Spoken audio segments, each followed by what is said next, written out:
Daily Trust News Center, this is the News Hour. On News Hour tonight, 3 INEC ad hoc staff testify before Presidential Election Petition Tribunal. Uber and Bolt drivers in Abuja protest fuel price hike exploitation as NLC kicks against frivolous court orders. Fire outbreak raises 32 shops in Damaturu Market. And on the foreign scene, fighting in South Sudan camp leaves 13 displaced people dead. Hello and welcome to Trust News Hour. I am Abdurrahman Omar. Thanks for joining. 3 ad hoc staff who served as presiding officer during the 2023 presidential election have testified at the Election Petition Tribunal on Friday. The witnesses were subpoenaed by the People's Democratic Party (PDP). The witnesses were presiding officers from different local government of Kogi, Niger and Edo states. The presiding officers told the tribunal that the election results refused to be transmitted with the bimodal voter accreditation system (BVAS). One of the witnesses, however, said senatorial and House of Representatives election results were successfully transmitted. In the meantime, President Bola Tinubu, APC and the Independent National Electoral Commission, INEC, have rejected Channels TV as witness for the Labour Party. They hinge their argument on the fact that the broadcast outfit was not included when the party submitted its petition. Counsel for the PDP, Chris Uche, speaks on the day's proceedings. 16 witnesses, and we are still calling many more. Interestingly, this batch we are calling now are presiding officers who worked for INEC, and they are here on subpoena giving evidence, and we are listening to the evidence. So we are coming back tomorrow with more witnesses as we progress. Thank you. Well, that is our strategy. We are building up. As we go, you will see. President Bola Ahmed Tinubu on Friday met with representatives of traditional rulers from across the country at the State House Conference Center, Presidential Villa, Abuja. The Sultan of Sokoto, Muhammadu Sa'ad Abubakar, who led his colleagues to the meeting, said the traditional rulers visited the president to congratulate him and express commitment to support him in the huge task of running the nation. He said the Council of Traditional Rulers was filled with professionals from various fields of human endeavor, making the council a useful pool for the president to draw expertise from. The Oni of Efe, Oba Adeyeyi Enitan Ogunwosi Ojaja II, also has said the traditional rulers are well grounded on the challenges of insecurity and that President Tinubu should employ their services to tackle it. Traditional rulers drawn from the country's 6 geopolitical zones attended the event. I think we did the right thing. It's in your hand. As the closest people to the local government, to the grassroots,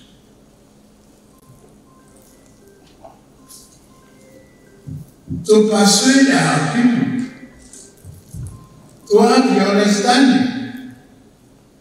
These prices will be high now, but it will go down. And any roadblock in our way of progress will remove it. At least it will. Another thing, the lamentation about the capital projects. Where is the money going to come from? If we don't protect our resources and our boundaries. President Bola Tinubu on Friday meets with Rabiu Kwankwaso, NNPP presidential candidate and one of his key challenges in the February presidential election at Aso Rock Presidential Villa, Abuja. Kwankwaso is the national leader of the NNPP, a ruling in Kano State with 2 senators-elect and members-elect of the House of Representatives. He is the first presidential candidate in the keenly contested election to visit to the Aso Rock Villa, having held an earlier meeting with Tinubu in Paris before his inauguration on May 29. Police in Kano say dozens of suspects involved in looting and criminal activities during demolition of structures on public lands have been arrested. These arrests come in response to reports received by the police concerning opportunistic looting that occurred during the demolition of illegal buildings and structures by the Kano State government. Police say the total number of suspects now stands at 106, all of whom have been charged to Magistrate Court 35 Norman's Land in Kano. The police have advised victims of these criminal acts to promptly visit the State Criminal Investigation Department (SCID) Bombay Kano State Police Command to give testimonies and identify any stolen property. In a statement signed by SP Abdullahi Haruna Kiawa, the police public relations officer said the Commissioner of Police urged the public to remain vigilant and work hand in hand with law enforcement agencies to uphold peace and security in the state. APC in Zamfara State has condemned what it called invasion of residence of former Governor Bello Matawalle by police and DSS operatives, saying the action is unacceptable. The party, in a statement by its publicity secretary Yusuf Idris, described the invasion as unlawful and a gross violation of the sacred provisions of the law. The party called on the Nigerian Police Force and Department of State Services (DSS) as a matter of urgency to take a decisive stand against the perpetrators of the action. The statement said the former governor had several times said he has nothing to hide anywhere, but legal means must be deployed before carrying out any action against him or his property. Zamfara State Governor Lawal Dare has alleged that the former governor has taken some sports utility vehicles belonging to the state, asking to return same within 5 days. In the meantime, Bolt and Uber drivers, stage operators in Abuja, are saying the fuel subsidy removal has wreaked havoc on the business. They called on the government to create indigenous app to help cushion exploitation of the apps companies. Kabir Lawal was at the protest by drivers in the FCT and now reports.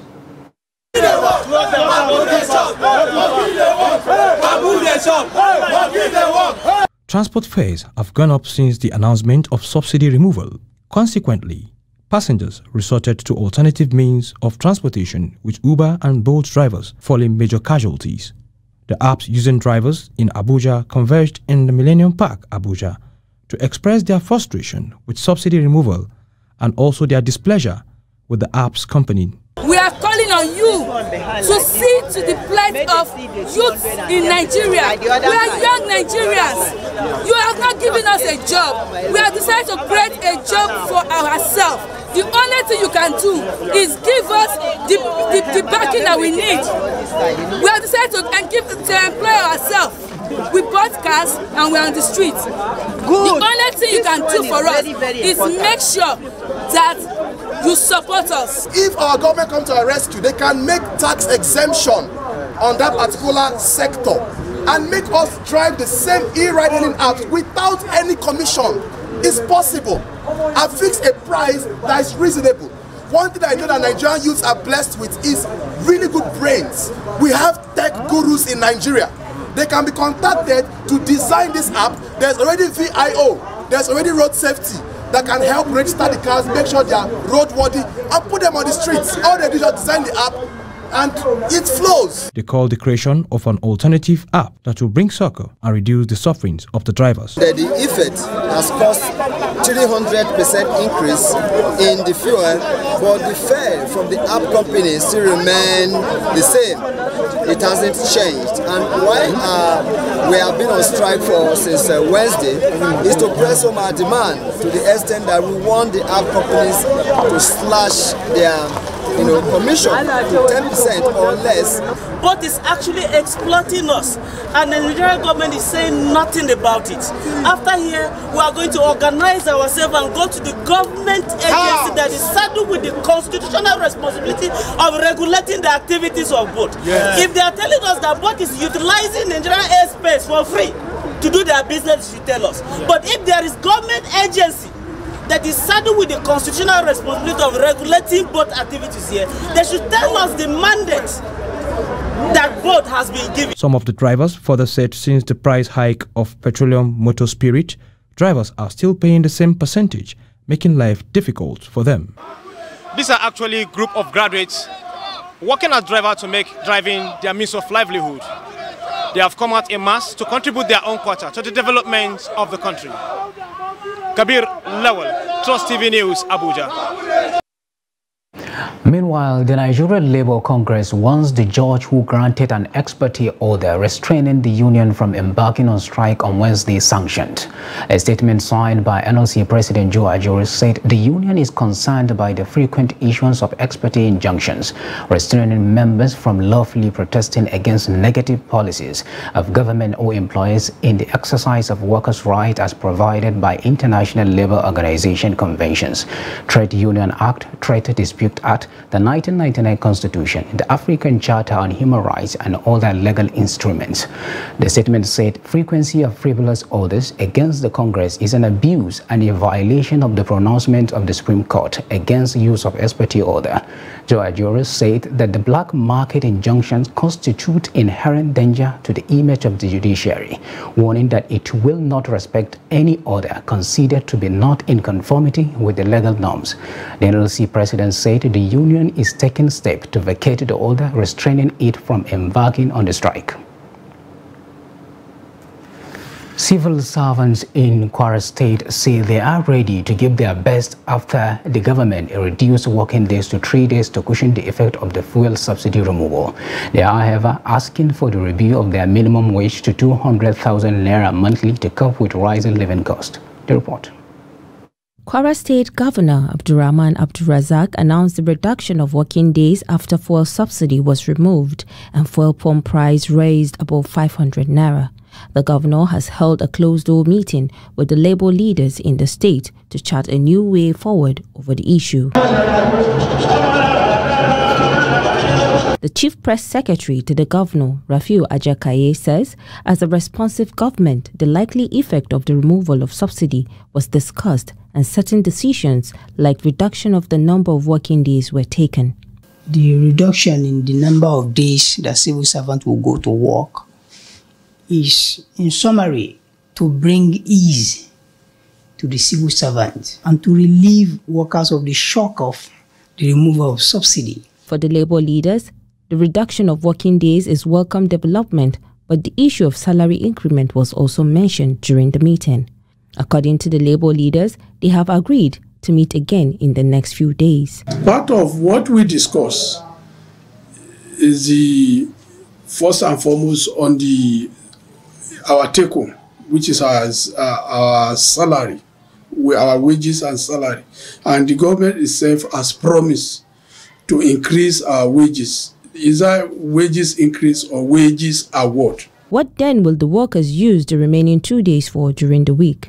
Some say it is an opportunity to venture into other things to augment their monthly salary. We are very excited because I want to believe thank His Excellency for taking that prompt decision. Having known that the salary of workers cannot take them home at the present time. But let's be serious. If somebody is serious within himself too, he should take the opportunity of that free day to do something else that is better. If you have not been doing it before, let's tell the viewers to know that if you have this opportunity, you should use it wisely. Engage in 1 or 2 business or farm, because federal government has recognized farm that you can be working and make more money while farming.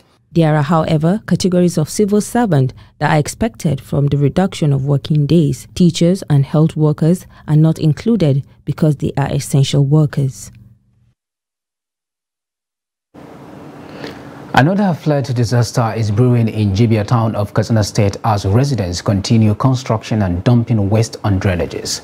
Flood claimed the lives of over 52 people and properties worth hundreds of millions of naira were destroyed in Jibia in 2018. Abdullahi Amadi completes the reports. The devastating flood in 2018 displaced about 500 residents. 5 settlements of Kwata, Mekwari, Tuduntukari old and new settlements and Dantudu were the worst affected then. Although Katsina State government had constructed drainages in the affected areas, but the residents have put the unfortunate events behind them and are now reconstructing their houses. We are seriously worried.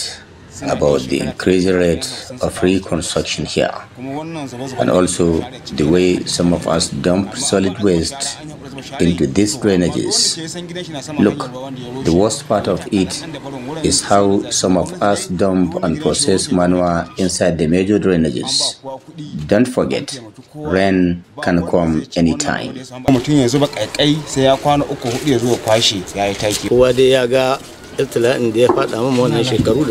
Though the last disaster had taught us a bad lesson that we ought not to forget in years to come. But what is happening here is an indication that some human beings are not normal. The whole of these areas were flooded in 2018. Lives were lost, properties destroyed, several others displaced. Yet, look at what is going on here.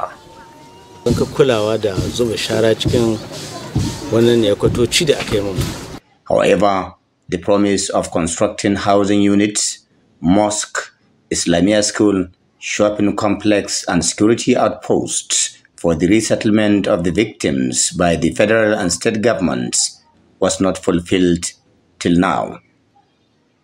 The piece of land allocated for the proposed housing units to resettle the victims is still undeveloped, which may be the reason why residents are building and unmindful of the danger their actions portend to their existence. This is coming even as NIMET is warning about the possible flooding during the 2023 rainy season in some states of the Federation. Local authorities here are worried about the activities of these residents, even as nothing is done to prevent possible flood disaster. The habit of the people in our locality is misuse of anything that government did to them. They bring out their refuse and dump it inside the culvert or drainage. So our team visited the area. They canceled all that improper building which people did. Jibia is prone to flood, and when it comes, the devastation can only be imagined. Abdullahi Ismayamadi, Trust Television News, Katsina. A fire outbreak has razed 32 shops and 2 rooms at the Bayan Tasha Market, Damaturu, the capital of Yobe State, on Friday. The fire linked to electrical faults affected the cosmetics section of the market. An eyewitness account said 2 rooms close to a plaza were destroyed when the inferno started. Yobe State Chairman of Harmonized Traders Association, Usman Maazu, said at least 32 shops were razed by the inferno, while rooms in a house close to a plaza were also destroyed by the incident. He said the shops with items like fabrics, used clothes, shoes and provisions were instantly destroyed. According to him, the fire outbreak was caused by an electric surge when the Yola Electricity Distribution Company restored public supply of electricity. Governor Maimala Buni, however, expressed sadness over the incident and said government will look into the economic loss to provide succor for the victims. And residents of Jos, the Plateau State capital, are raising concern over resurgence of killings and sectarian violence in some communities in the state. The residents who identify factors triggering the crisis in the state say news of recurrent attacks are disturbing. Ado Musa speaks to the residents of the state on why the violence now, after a long time of relative peace in the state. The recent attacks in some villages of Mongo local government area of the state has left more than 150 people killed, with farmers and herders blaming each other for the atrocities. On Monday, soldiers maintaining peace in Mararaban Jama had clashed with mourners, where one person was reportedly killed while another person was injured, a situation that generated tension along Jos Abuja Highway. Some of the residents expressed their feelings over the occurrence of violence in the state. I hear there is an attack in a community. I felt the impact of it because it is inhuman for you to hear that someone is killed and you are not having any feelings, because it is a life of human being like you and I. So most feel very sad. I feel devastated. I feel horrible because some of these attacks destroy lives, destroy the means of livelihood of those people. In his recent visit to the local government area, the state governor, Caleb Mutfwang, suspected foul play in the latest killings in some parts of the state. The reports I have received, even before being sworn in as governor, is very, very distressing and disheartening. And you are asking why and why now? Why and why now? But the question is, what are the triggers of the recent attacks in the state? Just Plateau State crisis is political. The politicians are using the concept of divide and rule in order to clinch the position of authority. They are using the disagreement between farmers and herders. They are using the disagreement between Muslim and Christian faithfuls. Salisu Muhammad is the Chief Executive Officer of Display Women and Children Foundation, a non-governmental organization who has been working with security agencies in the state. He gives further explanation on what is triggering the crisis and what needs to be done to address it. Quest for economic supremacy, we're looking at people being afraid of their economic life being taken away from them, So there's this fear of land grabbing, and this fear of land grabbing has actually heightened ethnic intolerance. The spokesperson of the State Police Command, DSP Alabo Alfred, says the police is yet to unravel the cause of the recent attacks, but the ongoing investigation is yielding positive results and will reveal the cause of the attacks. Okay, as I speak to you now, on the issue that happened around Mangu, Barikin Ladi, and some parts of Riom, what we as the police have done, we have tried to see that we ensure that security in that area is beefed up, and also we are doing a lot right now to also conscientize members of the public around that area. Plateau State has witnessed sectarian violence in the past, but the state has enjoyed peace for a long while. But violent attacks are now resurfacing. Ado Musa, Trust TV News, Jos. The senator representing Niger East Senatorial District in the National Assembly, Senator Sani Musa, said that 70 people have been kidnapped by bandits in Shiroro, Rapi and Pekoro local government areas that formed part of his constituency in the last few weeks. The senator, in a statement on Friday, said the abducted women and girls were being raped by their abductors. The senator's statement was coming after bandits reportedly raided Kushurki community in Rapi local government area of the state, killing at least 13 people on Wednesday. Musa said that not less than 20 lives had been lost to bandits attacks, while between 50 and 70 villagers had been kidnapped, adding that bandits also destroyed houses and made away with valuable items, including money, during the latest attack. He said the villages mostly affected were Kogana and Kafin Koro wards in the Pekoro local government area, as well as Sabo Kabula in Monya local government and Pandagura ward in Rafi local government area. A Catholic priest identified as Father Charles Igechi was shot dead by gunmen on Wednesday while on his way back to his place of assignment at St. Michael College, Ekwero in Edo State, where he was serving as vice principal of the college. The deceased was ordained a priest on 13th August last year. The incident comes almost a year after two abducted priests, Reverend Father Odo Peter of St. Patrick's Catholic Church Oromi and Reverend Father Pilemon Oba of St. Joseph Retreat Center, Oboha in Esan East local government area, were killed in the same state. Although the police authorities are yet to make any statement on the incident, the Catholic Archdiocese of Benin City has confirmed the killing. The Catholic Archbishop of Benin City, Augustine Akubeze, denounced the incident in a notice on Thursday to the priests and members of the Archdiocese. Bishop Akubeze said the slain priest's remains were found by Boundary Street in Ipoba Hill, Ipoba Oka local government area of Edo State, and that the incident has been reported to the appropriate security agency. The Federal Capital Territory Administration says it has reclaimed over 550 plots of land at Gishiri in Katampe district from individuals who claim to be owners. Deputy Director Monitoring and Inspection FCT Department of Development Control Hassan Oboli stated this in the continuation of cleanup exercise in Gishiri on Friday. He said the illegal structures and other activities in the area affected the Abuja master plan and must be dismantled to restore sanity. Oboli called on the genuine owners of the plot to commence work immediately to stop the return of illegal structures. Deputy Director Monitoring and Enforcement APB Bello Kaka said the board supported the demolition to sustain mopping of unauthorized activities. Secretary Command and Control FCTA Department of Security Peter Olumiji said the administration was concerned with having a secure environment for the residents and will not allow illegal structures to thrive. You are watching News Hour on Trust TV. Coming off after the break, we take a look at why women lead in a male-dominated profession. For details of these and more, do stay with us.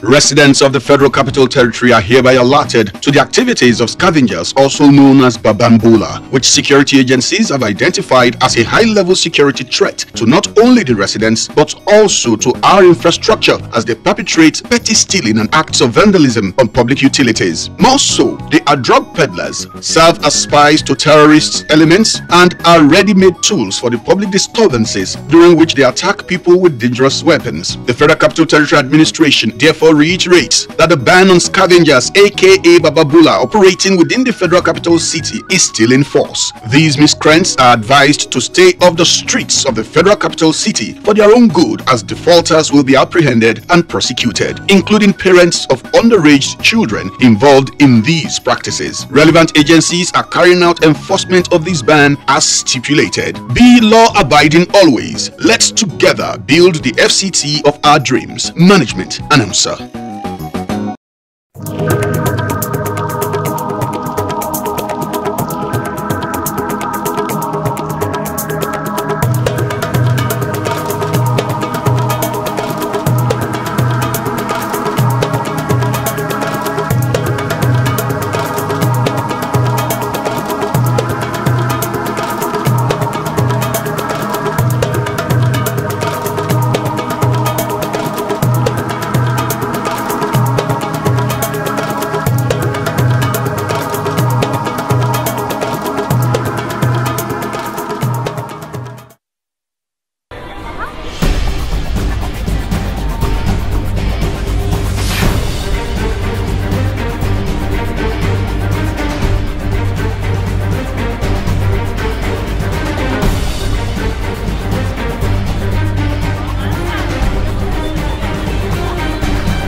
Trust TV, documenting the Nigerian story.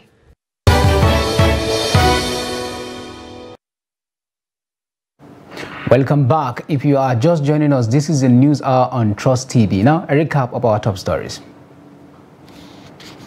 3 INEC ad hoc staff testify before Presidential Election Petition Tribunal. And Uber and Bolt drivers in Abuja protest fuel price hike exploitation as NLC kicks against frivolous court orders. Now to more other stories. The National University Commission (NUC) has presented licenses to 37 new private universities, bringing the total numbers of private universities in the country to 147. With this, the university regulator placed the overall number of universities, both privately owned and publicly owned, at 267. The executive secretary of the commission, Abubakar Rashid, made the declaration in the commission's headquarters in Abuja. He, however, noted that the National University Commission is taking the universities to task, as the NUC has asked owners of the various citadels to compete with the global best practices. Daniel Oga Ogazi has condemned the recent endorsement of Ibrahim Balarabe Abdullahi by Governor Abdullahi Sule as the Speaker of Nasarawa State House of Assembly, insisting he remains the Speaker. Ogazi, while addressing journalists in Lafia, the state capital, on Friday, said he remained the authentic Speaker of the Nasarawa State House of Assembly, having gone through the processes stipulated by law to emerge. The immediate past Speaker Ibrahim Balarabe and Daniel Ogazi, a member representing Kokana East constituency, emerged Speakers of the House in controversial elections conducted separately on Tuesday outside the Assembly complex. June 2023, and in that sitting we had far-reaching resolutions to the effect that the purported or self-acclaimed Speaker, whom was illegally inaugurated at the Ministry for Local Government and Chieftaincy Affairs, and the remaining 9, because they are 10, and we want the media to correct the impression that they are 11. They are 10. One of the members abstained with the 2 inauguration, and as the authentic Speaker and members of Nasarawa State House of Assembly, we had that far-reaching resolution barring them from getting access to the assembly complex, and that was where we stand. But unfortunately, after we left, because we took a break for 2 weeks, and ourselves and the staff have been, directed that we should all go on break for 2 weeks until our resumption. The assembly remains sealed. Unfortunately, yesterday, a report reaching us was that the former Speaker led some APC chieftains and some of the members into the assembly complex. It was worrisome that the security agencies will allow themselves to be a willing tool for politicians. 100 Women Lobby Group, a women's rights movement in Nigeria, has called on President Bola Tinubu to fulfill his promise of providing adequate representation for women in appointed positions. The national coordinator of the group, Felicia Onibon, made the appeal during a media briefing in Abuja. Onibon urged President Tinubu to present the rejected 5 gender bills as an executive bill to the 10th Assembly, emphasizing the need for Nigeria to prioritize gender equality and the 35% representation of women across all levels.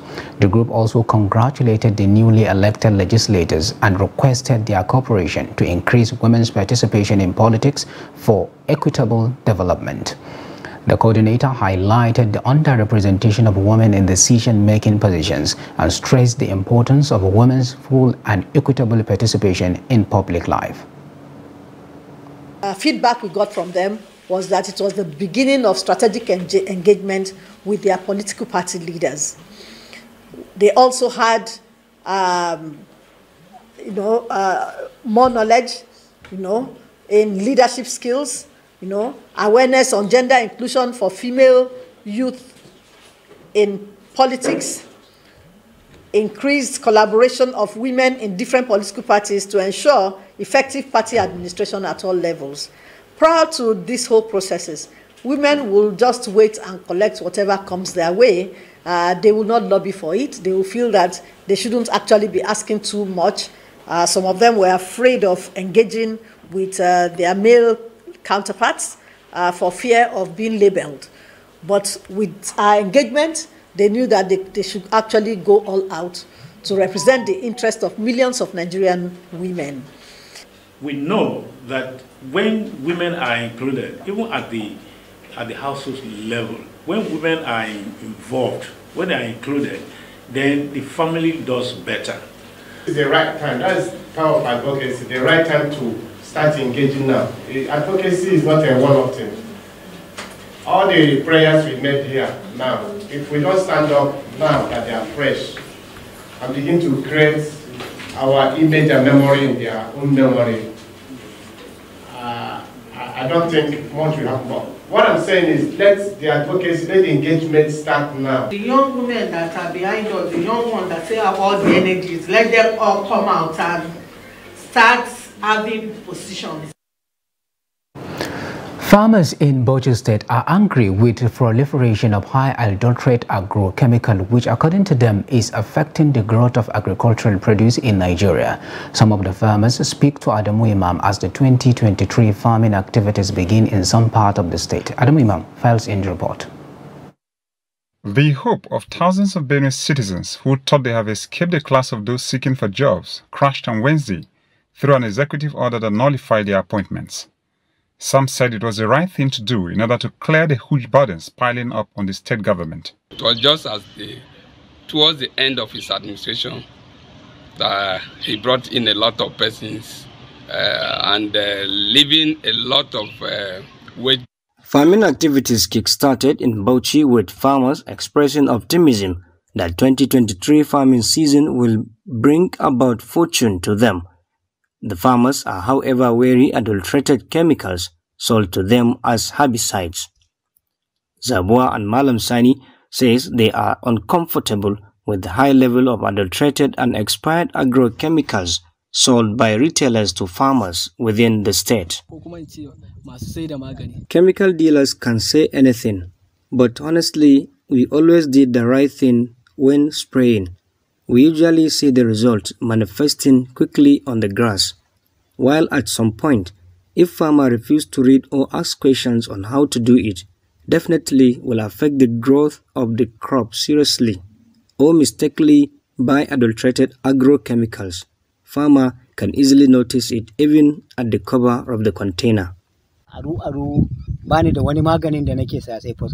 I encounter a lot of problems with these agrochemicals for weeding the grass.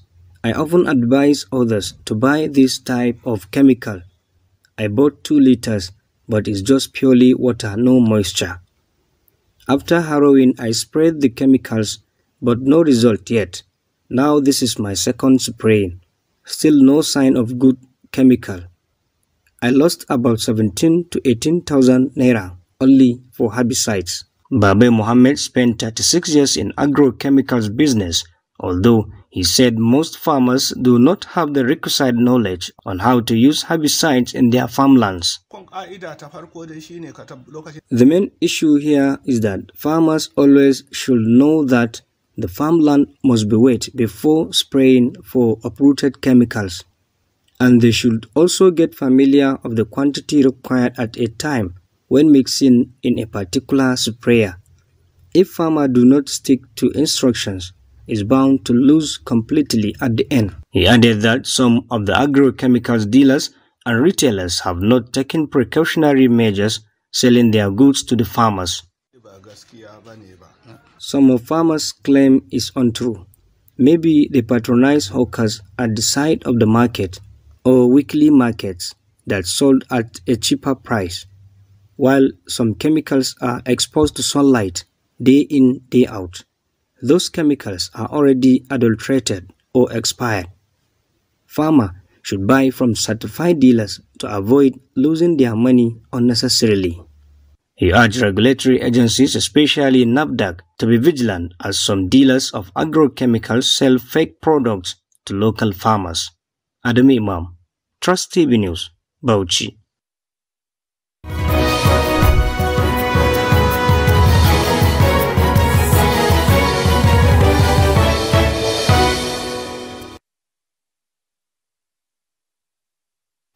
Reports just reaching us says President Bola Ahmed Tinubu has suspended the Godwin Emefiele as governor of the Central Bank of Nigeria. President Bola Ahmed Tinubu has suspended the Central Bank Governor Godwin Emefiele CFR from office with immediate effect. The director of the Information Office of the Secretary to the Government of the Federation, Willie Bassi, said in a Friday statement. This is equal to the ongoing investigation of his office and the planned reforms in the financial sector of the economy.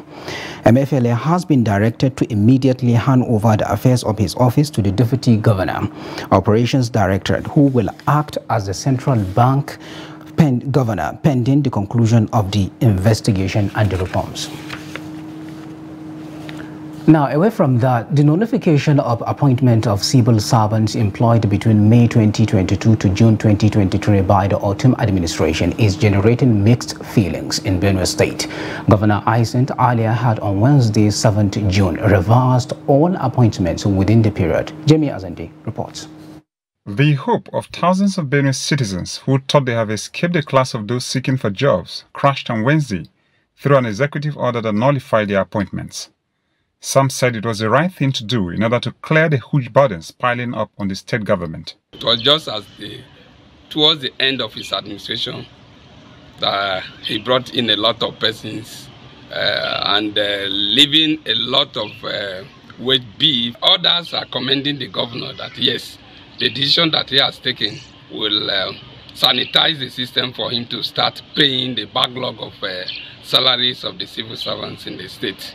Towards the end of his administration, he started employing people and promoting people and all of that. So to me, that is ill-conceived, in that his intention was to leave a whole lot of salary burden on the incoming administration. Salaries that he didn't pay, he wants another person to pay. It's not an issue of politics. Let us not be deceived into bringing politics into this issue. The generality of the Benue people is what we wanted.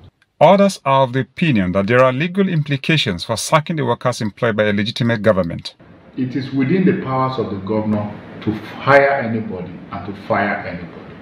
However, what we are saying is that if the employment law, if the employment of such people is one with procedures and guidelines, then those procedures and guidelines for the hiring and firing of such people should be followed. And in this case, people have worked for over 1 year and you now wake up and fire them by an executive fiat. In my own opinion, I think that is hasty. One would expect that the governor should, as a matter of fact, put in place a cabinet, more so a chief law officer of the state, whose recommendation or whose legal recommendation would have been the basis for the action of the government. Most of the workers employed have not received any remuneration, giving an impression that the employment could have been politically motivated by the outgoing administration having lost the governorship election in the state. Women in Katsina are now taking the lead in journalism, a male-dominated profession. But despite a negative public perception about women practicing journalism, some are paving the way for a more inclusive and diverse media landscape. Demun Mabe has more on this story.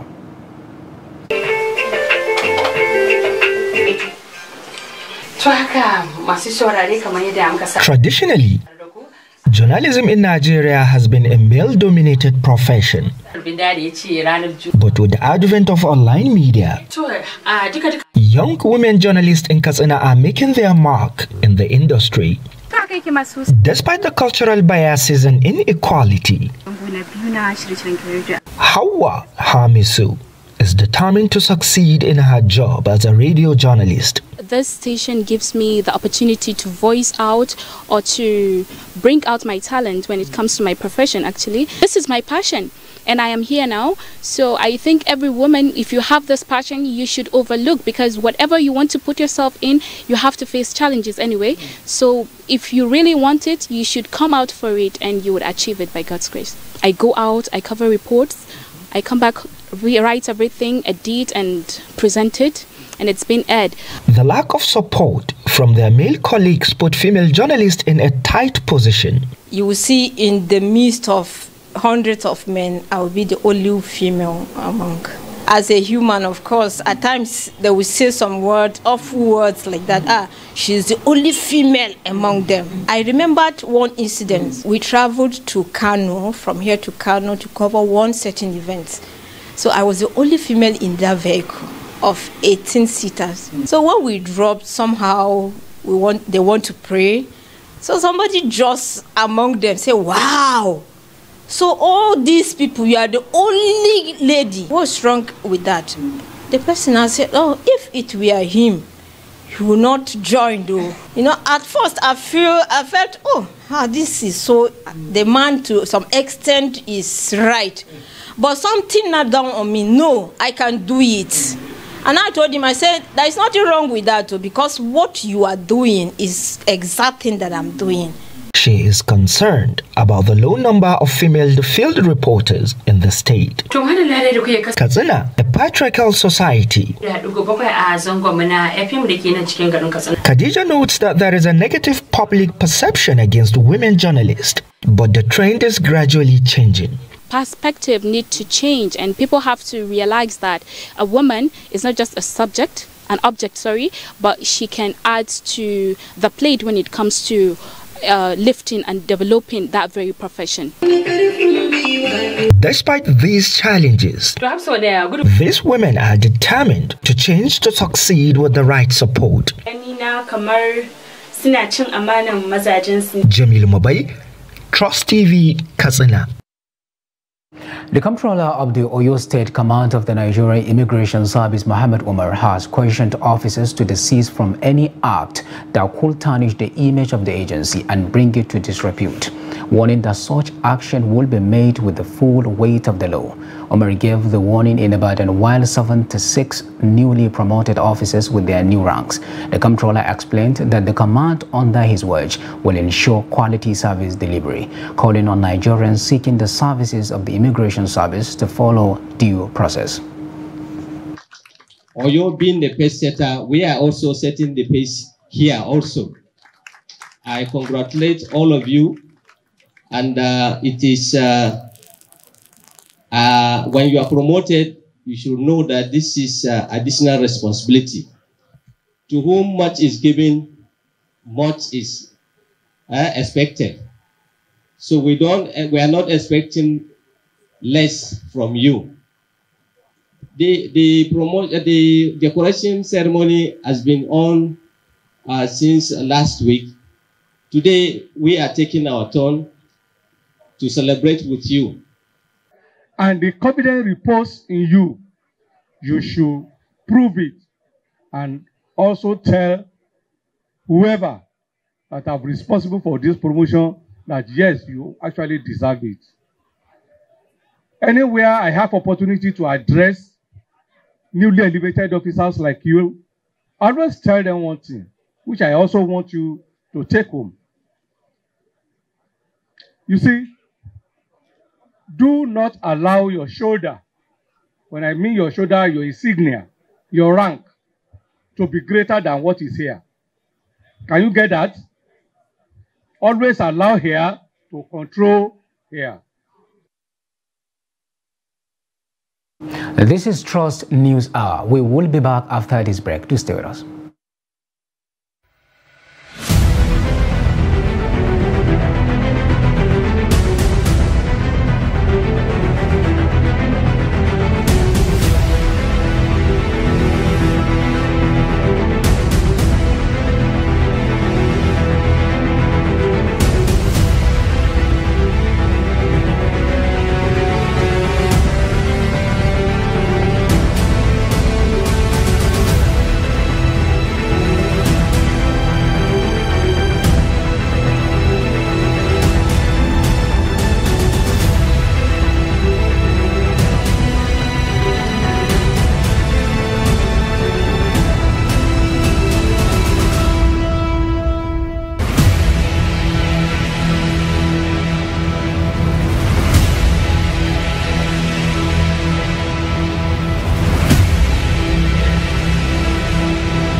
Welcome back.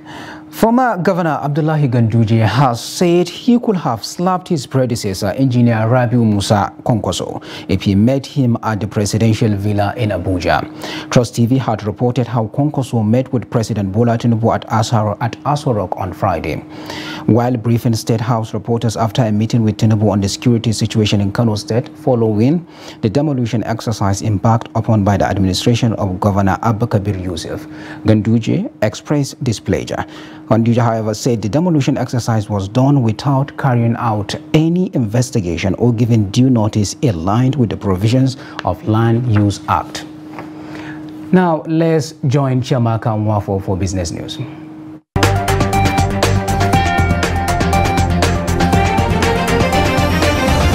Nigeria, Egypt and South Africa accounted for a 65% slowdown of Africa's gross domestic product slowdown. McKinsey report titled Reimagining Economic Growth in Africa, Turning Diversity into Opportunity stated that Africa's GDP by 2019 would average $3 trillion, not $2.6 trillion, if the three countries had maintained their growth rate between 2000 and 2010. The firm said Africa is home to the world's youngest and fastest growing population, yet its economic performance has lagged. It noted that since 1990, the continent's GDP per capita had only grown by 1% annually, compared with India's 5% and China's 8%. McKinsey also noted that Nigeria's economic decline had the largest impact on Africa's slowdown, with the country's service sector responsible for 30% of the continent's slowing economic pace. Nigeria and 12 other African countries are home to 37% of the continent's population and accounted for 46% of its GDP in 2019. And in stocks, the Nigerian Exchange Group closed negative at the end of Friday's trading session. The all-share index, which is the barometer for measuring trade pattern, declined by 0.04% to close at 55,930.97 basis points. Market capitalization of equities depreciated by 14 billion naira to close at 30.5 trillion naira. Market break closed negative as Conoil led the losers. Omatech led the gainers, while FCMB PLC was the most traded equity by volume at the end of business on the NGX floor.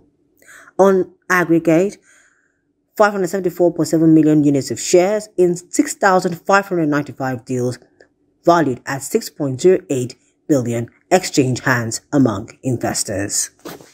And that's it on Business News. I am Chiamaka Nwafo.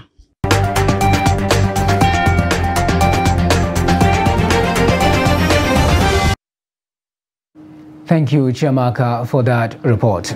Now, away from Nigeria, intercommunal fighting in a camp for displaced people in the northern part of Sudan has killed 13 people. The clashes between two ethnic communities living in the camp in upper capital Malakal first erupted on Thursday when a man was starved to death.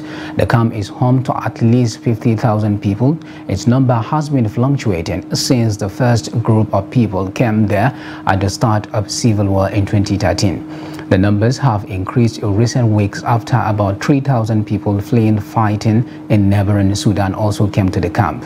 Malo said UNMISS and South Sudan's army had reinforced security in and around the camp, and calm was returning on Friday. A peace deal signed in 2018 to end the civil war has significantly reduced fighting in South Sudan, but violence remains ripe in areas where rights to grazing areas, water, farmland, and other resources are under dispute. In recent months, Upper Nile State has been an epicenter of violence, mainly orchestrated by armed militias.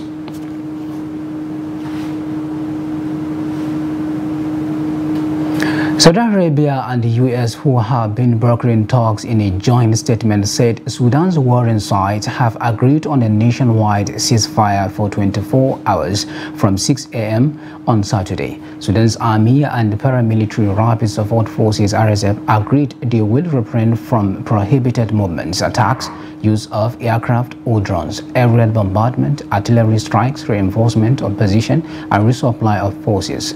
If the parties failed to observe the ceasefire, facilitators will be compelled to consider adjourning the Jeddah talks.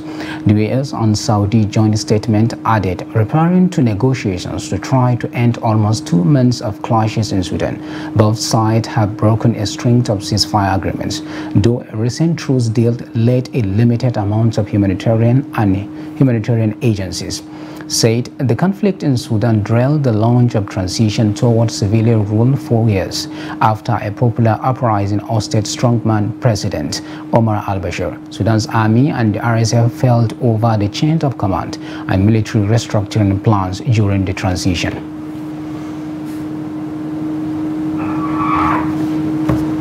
And now let's join Yodene Oshafe for Sports News.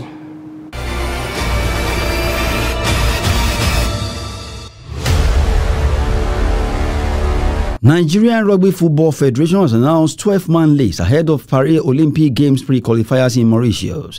Coach Steve Lewis named his final squad following his recent appointment as head coach of Black Stallions. The team consists of players drawn from United Kingdom, USA and Nigerian rugby leagues. The tournament serves at the 2024 Paris Olympic Games pre-qualifiers. The top 3 teams will qualify to compete in the African Cup Sevens in Zimbabwe in September. And in football, ahead of 2023 Women's World Cup to be co-hosted by Australia and New Zealand, World Soccer ruling body FIFA has announced the latest ranking in women's football. The latest ranking released on Friday, Nigerian Super Falcons occupied the 40th position in the world and the top spot in Africa, securing 1,554.94 points. African champions, South Africa is placed 54th in the world and second in Africa, while Cameroon is 56th and 3rd in Africa. Super Eagles coach Jose Pizarro has invited captain Ahmed Musa alongside 22 Super Eagles players for next weekend's 2023 Africa Cup of Nations qualifying match against his Leon Stars. Informed striker Victor Osimhen, whose 26 goals for Napoli helped the Italian Giants to their 4th Italian Serie A title in 33 years, tops the strikers' list. Home-based goalkeepers Victor Tsushima and Olorunleke Ojo are given the call-up, as well as Rivers United defender Ebube Duru, Benden Insurance FC midfielder Divine Wachuku. Defenders William Ekong, Kenneth Omerio, Zaidu Sanusi, Bright Osayi Samuel made the call. Midfielders Wilfred Ndidi, Frank Oyeka, forward Samuel Chukwueze, Taiwo Awoniyi and Kelechi Iheanacho are also in the 23-man list. The Eagles are top of their group with 9 points in 4 matches. Guinea-Bissau's White Dogs with 7 points. Leon Stars are on 5 points. Sao Tome and Principe, who will play the Super Eagles on the final day of the series in September, are bottom with only 1 point. Nigeria and Sierra Leone clash on Sunday 18 June at Samuel Kanyon-Do Stadium in Monrovia, Liberia. That's Sport News. I'm Adeniyi Ajisafe.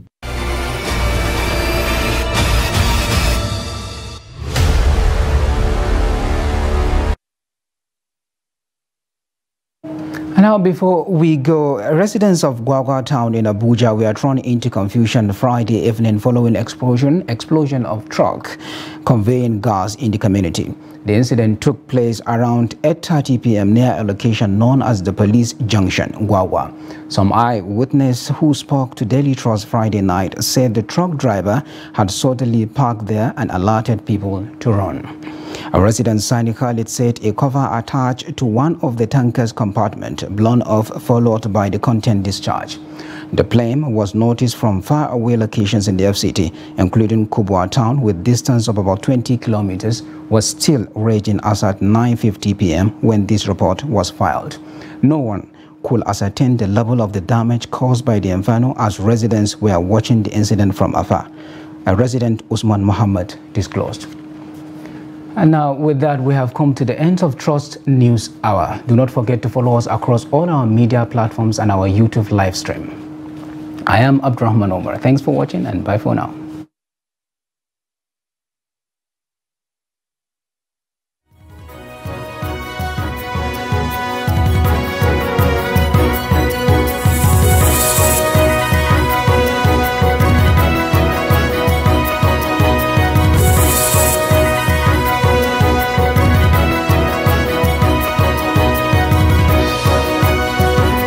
From the Daily Trust News Center, this is the News Hour.